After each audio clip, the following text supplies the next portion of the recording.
Okay, got an interesting one here. I was called out today to inspect some dead redwood trees. Completely dead. 1, 2, 3. The client wants to know what killed the trees, as well as why that one's still doing so well. Well, clearly the environment is very, very hostile.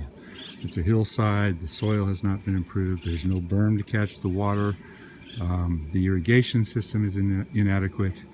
The homeowner says that he comes out twice a week and waters in here, but in this kind of a hostile environment, the water runs off and runs downhill. So that's not quite enough. There's no mulch here. Now that's all part of the problem.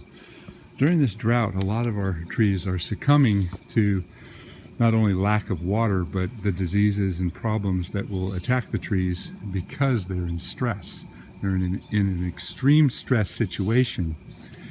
And a redwood tree needs an entirely different environment. You know, this kind of stuff just does not work. So the question was, well, why does that one look so good? Well, that was kind of interesting. Right next to the same trees, the environment is fairly similar. And I looked at it, I thought, wow, that looks really nice. He says that all 4 of these trees were planted at the same time. This tree is considerably larger. And I said, well, what's different? He told me that there was a water break here and had been leaking water here for years. He answered his own question. I was asked to look at a red maple tree today because the upper canopy is dying back, and the homeowner is very concerned about what's going on with this tree. They want to know, why is it dying? Well, I just pulled up the property and I'm going to show you what I see. First off, the lawn is dead. We are in a drought and they're cutting back their watering, but a lot of people don't realize that trees that become dependent upon water, once you shut it off, can go downhill rather quickly. And as you can see, there's an area of green right around the base of this tree. What they believe is if they water the roots, that they can help the tree, but what they need to do is water the roots.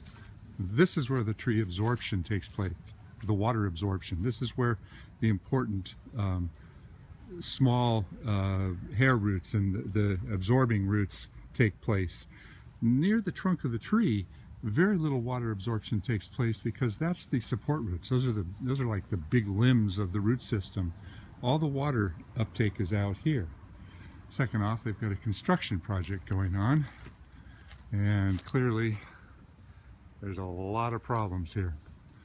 So my recommendation here is going to be to kick up the watering, at least in this area, try to bring it around, but I'm going to say don't do any pruning whatsoever, because in the act of pruning the tree, you're not going to do any good.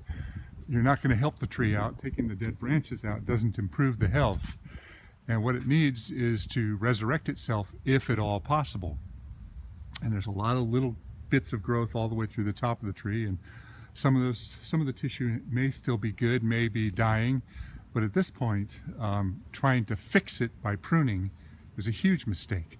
So they have to resolve the issue, the problem, try to correct the loss of water, and try to improve the tree's root system and the environment that it's growing in, and recognize that construction impact is really, really hard on a tree. Ouch.